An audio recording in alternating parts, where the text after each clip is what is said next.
அனைவருக்கும் வணக்கம். இன்றைக்கி நம்ம ஒரு 24 இன்ச்சு எல்இடி டிவி.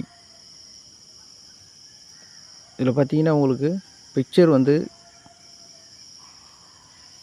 கிளியராக இருக்குது. உங்களுக்கு சவுண்டு மட்டும் வரல, ஆடியோ மியூட்டாக இருக்குது.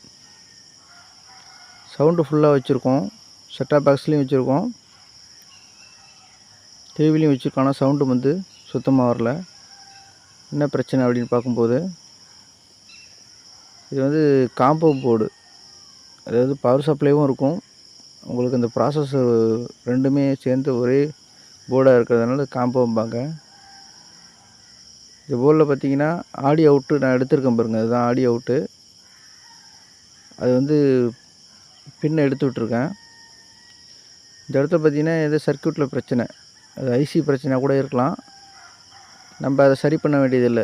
அதாவது டிஸ்டர்ப் பண்ணாமல் செப்பரேட்டாக ஒரு ஆடியோ மாடல் யூஸ் பண்ண போகிறேன். 5 வோல்டேஜ் ஆடியோ மாடல். இதில் பார்த்தீங்கன்னா உங்களுக்கு 5 வோல்டேஜ் இன்புட் சப்ளை கொடுத்து ஆடியோ இன்புட் 2 கொடுத்துக்கலாம். அதுமாரி ஆடியோ அவுட்புட் 2 வரும். இது ஒரு ஸ்டீரியோ ஆம்ப்ளிஃபையராக பயன்படுத்தலாம். நம்ம இதில் பயன்படுத்த போகிறது என்ன பண்ண போகிறோன்னா, ஒரு லைன் மட்டும் பயன்படுத்த போகிறேன். அதை மோனோ, ஒரு லெஃப்டோ ரைட் சைடில் இருக்கக்கூடிய ஆடியோ இன்புட்டை கொடுத்து அவுட்புட்டை மட்டும் எடுத்து நம்ம பயன்படுத்த போகிறோம். இதுக்கு தேவை வந்து நம்ம காம்போ போர்ட்லேயே பார்த்தீங்கன்னா 5 வோல்டேஜ் நமக்கு வந்து யூஎஸ்பி ட்ராக்கில் கிடைக்கும். அதாவது நம்ம பென்ட்ரைவ் கனெக்ட் பண்ணுவோம்ல டிவியில், அதில் பார்த்தீங்கன்னா உங்களுக்கு 5 வோல்டேஜில் வேலை செய்யும் பென்ட்ரைவ். ஸோ அந்த இடத்துல நமக்கு 5 வோல்டேஜ் கிடைக்கும். அதை நான் உங்களுக்கு செக் பண்ணி காமிக்கிறேன் பாருங்கள். அந்த 5 வோல்டேஜ் தான் பயன்படுத்தி நம்ம இந்த ஆடியோ மாடலுக்கு நம்ம சப்ளை கொடுக்க போகிறோம்.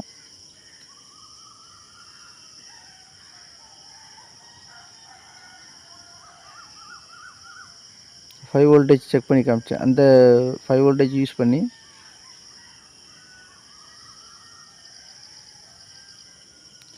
அதே நேரத்தில் பார்த்திங்கன்னா நம்ம ஆடியோ இன்புட்டு கொடுக்குறோம் பாருங்கள், ஏபி இன்புட்டு. அதில் வந்து நம்ம ஆடியோ ட்ராக்கை நம்ம எடுத்து அதுலேருந்து நமக்கு ஒரு சிங்கிள் ஆடியோ லைனை மட்டும் உங்களுக்காக நான் அந்த இன்புட்டை வந்து கொடுத்து நம்ம ஆடியோ அவுட்புட் செக் பண்ணி காமிக்கிறேன். டிவியில் பார்த்தீங்கன்னா உங்களுக்கு ஸ்பீக்கர் நல்லா இருக்குது, அதை செக் பண்ணிட்டேன். அதனால தான் நான் உங்களுக்கு டைரெக்டாக வந்து இந்த மாடலை எப்படி பவர் சப்ளையில் பயன்படுத்தி ஆடியோ போர்டை எப்படி யூஸ் பண்ணலாம் அப்படிங்கிறத நேரடியாக காமிச்சிட்ருக்கேன்.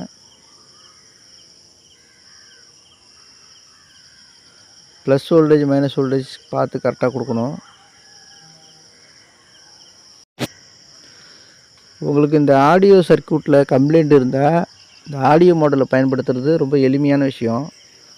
இதை பயன்படுத்தி நம்ம இந்த ஆடியோ பிரச்சனையை சரி பண்ணிக்கலாம், ரொம்ப எளிமையாக சரி பண்ணிக்கலாம். அதே நேரத்தில் வந்து எந்த பிரச்சனையும் வராது. இதில் ஹம்மிங் ப்ராப்ளம், அந்தமாரி ஆடியோவில் இறைச்சல் வருது, அந்தமாரி பிரச்சனை எதுவுமே இருக்காது, கிளாரிட்டியாக இருக்கும்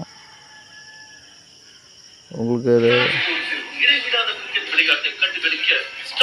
ஓகேங்களா? உங்களுக்கு ஸ்பீக்கர் கனெக்ட் பண்ணி இதை பாருங்க, இந்த போர்டில் கொடுத்துருக்கேன், சவுண்டு வருது.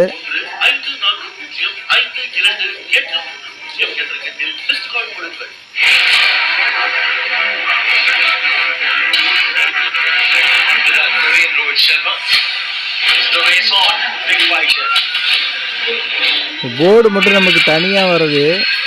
போர்டை நம்ம வந்து பக்கா ஒரு பேக்கேஜில் போட்டு பேக் பண்ணி அந்த கவர்லேயே வந்து ஒரு பக்கமாக வச்சு க்ளோஸ் பண்ணிட வேண்டியதான்.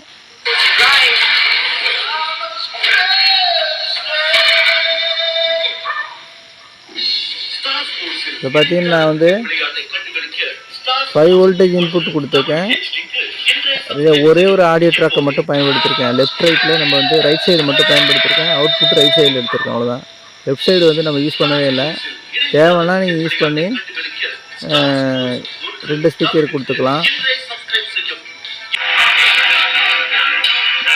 நான் இதில் ஒரு ஸ்பீக்கர் தான் இருந்தது, ஒன் சைடு யூஸ் பண்ணிகிட்ருக்கேன். மற்றபடி தேவைன்னா நீங்கள் 2 சைடும் யூஸ் பண்ணிக்கலாம்.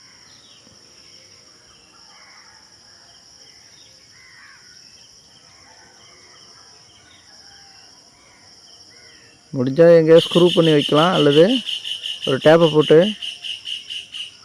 அந்த ஒயர்லாம் வந்து வேறு எங்கேயும் டச் பண்ணாமல் டேப்பை போட்டு நம்ம சுற்றி அது உள்ளாரே வச்சிடலாம். ஏன்னா அது ஒரு வெயிட்லெஸ்ஸாக இருக்குது, அதனால் எந்த பிரச்சனையும் வராது, ஒரு பக்கமாக இருக்கும் அது பாட்டுக்கு.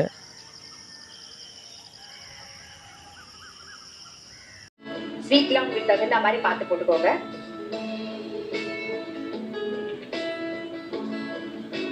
சேர்ந்து ஒரே ஒரு கொதி, அதுக்குள்ள இந்த பக்கம் நம்ம முந்திரியை வறுத்து வச்சிடலாம்.